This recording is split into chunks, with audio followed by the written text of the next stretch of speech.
তো আর গান গাইতে পারা যায় না। তাই বিনাকে বলছে ও বিনা, আরে এই বিনা, কত আদর করছে গো বিনাকে।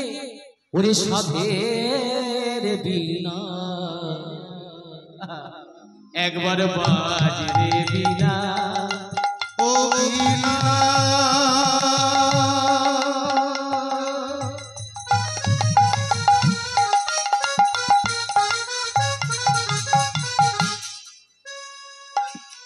আমার সাথে বিনা,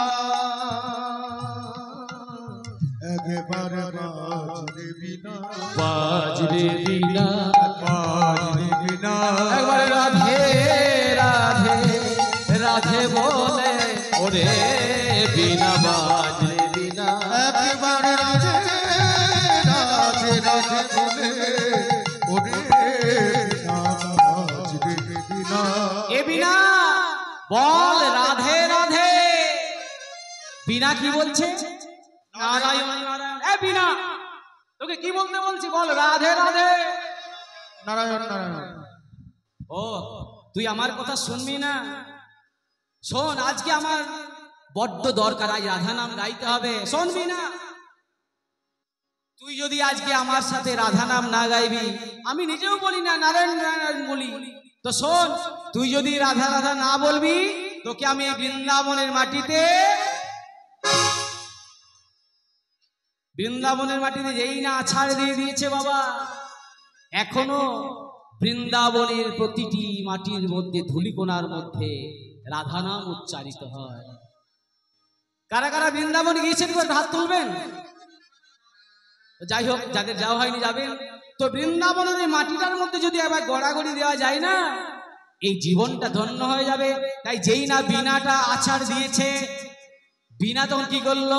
বিনা বেজে উঠিল, বিনা বেজে উঠিল, বিনা বেজে উঠিল, বেজে উঠিল, রাধে রাধে রাধে বলে নারদের বিনা বেজে উঠিল। ওই রাধে রাধে রাধে বলে নারদের বিনা বেজে উঠিল, রাধে রাধে রাধে বলে নারদের বিনা বেজে উঠিল, রাধে রাধে রাধে বলে নারদের বিনা বেজে উঠিল।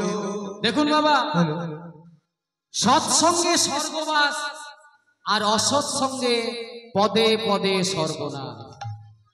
আপনি সৎসঙ্গ করুন, জীবনটা ভালো হয়ে যাবে, আর অসৎসঙ্গ করুন, জীবনটা বিফলে হয়ে যাবে। মানুষ দেখলেই বোঝা যায়। কালী পুজোর পরদিন আমার গান ছিল মেদিনীপুরে, জায়গাটার নাম বলবো না, একটা সত্য ঘটনা বলছি। মানে সৎসঙ্গ আর অসৎসঙ্গটা হলে কি হয়, আপনাদের একটা ছোট্ট উদাহরণ দিচ্ছি। কালী পুজোর পরদিন গান ছিল আমার মেদিনীপুরে। তো কি হয়েছে, পরপর দিয়ে গান গাইছি, তো গান গাইতে গাইতে আমার গলাটা একটু মানে ব্যথা হয়ে গেছিল। তো আমি কমিটির এক দাদা ভাইকে বললাম, আজ আমার গলাটা একটু ব্যথা করছে, একটু লাল চা দেওয়া যাবে আসরের মধ্যে? হ্যাঁ, কোনো চিন্তা নেই, গ্রিন টি দিয়ে দেবো। বলে গ্রিন টি দেওয়ার দরকার নেই, একটু লাল চা দিলেই হবে। তো মায়েরা গো, সত্য ঘটনা বলছি, আসরে গান গাইছি, আর ওই ভদ্রলোক এসে কি করছে, আসরে গান গাইতে একটু করে লাল চা আমাকে দিচ্ছে কাঁচের গ্লাসে, আর আমি খাচ্ছি, গান করছি। যদিও আসরে খাওয়া উচিত নয়, তবু গলাটা অসুবিধার জন্য খেয়েছিলাম। তো গান শেষে এক বাবা আমাকে বলছে, সুব্রত একটা কথা বলবো, তুমি সব্যসাচী চ্যাটার্জির ছাত্র, গান খুব ভালো হচ্ছে, তো আসরে ওইটা না খেলে হয় না? আমি অবাক হয়ে গেলাম, মানে কি বলছে, ওই লাল জলটা আসরে না খেলে হয় না? তো বাবা মানসিকতাটা দেখুন। আমি ভাবলাম যে আমি দু চার কথা বলে দিই, আমার কাকা বলছে না থাক, বলার দরকার নেই। আসলে জানেন মা, কথাটা কেন বললাম, ওই যিনি বললেন তার দোষ নেই।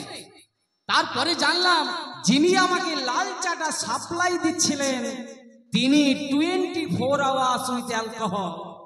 বুঝতে পারছেন, 24 ঘন্টায় একবারে থাকে। তাহলে উনি যখন লাল চাটা দিচ্ছেন, তাহলে সবাই মনে মনে ভাবছে আমিও সে লাল চা বাদ দিয়ে ওই লালটাই খাচ্ছি। যাই হোক, সেই জন্য বললাম যে সৎসঙ্গে স্বর্গবাস আর অসৎসঙ্গে সর্বনাশ। কারণ जिसका जीवन में मिला सत्संग है उसका